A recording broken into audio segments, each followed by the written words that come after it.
Welcome back to 6 Minute Math, where we turn confusion into clarity 6 minutes at a time. Thank you for joining us today as we talk about the distributive property. 6 minutes does tend to fly by, so here we go. Our one key point today is that we are going to multiply the coefficient to every term inside the bracket. This multiplication is going to be when we distribute that coefficient to all the terms. A little reminder here is to collect the like terms, if any. If you do need a reminder on what a term is, be sure to check out our video entitled, "What is a Polynomial?" I find the distributive property makes way more sense when seen in action.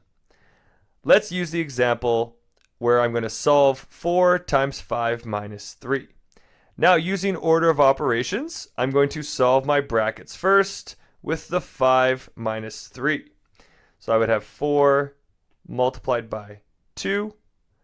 4 multiplied by 2 is 8. Now, if I use the distributive property, what I'm going to do is take that coefficient. In this case, it is a 4. And I'm going to multiply it by each term inside the bracket. So I'm going to multiply the 4 by the 5 and the 4 by the negative 3. 4 times 5 is 20.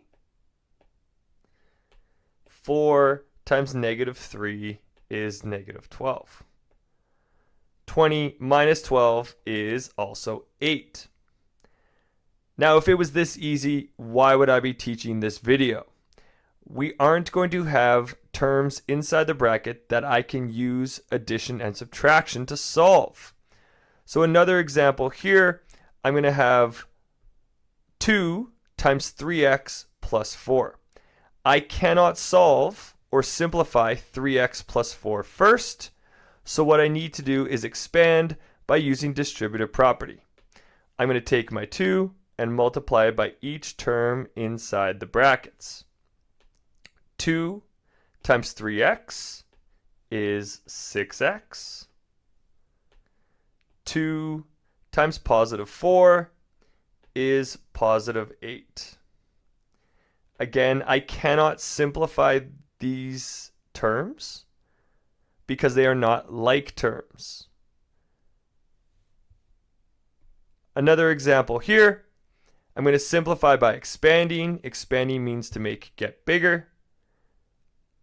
I'm going to multiply my 5 by each term inside the brackets. I have a trinomial, so I'm actually going to multiply my coefficient 3 times. 5 times x squared is 5x squared.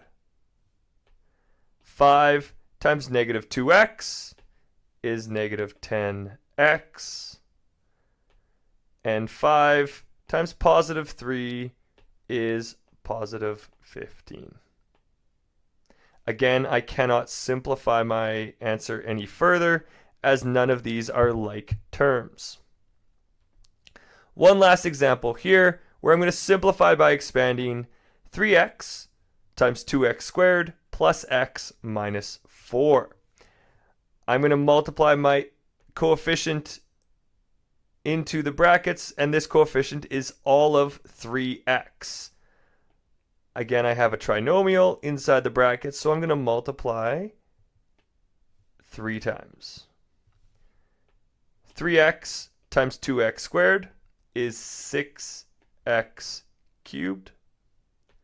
3x times positive x is positive 3x squared.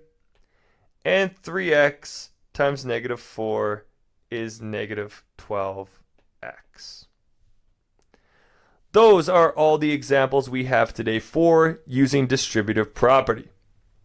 Please follow us on Instagram and TikTok at 6 Minute Math, and be sure to like, share, subscribe, and leave a comment below for any topics you want to see me tackle in a future 6-minute episode.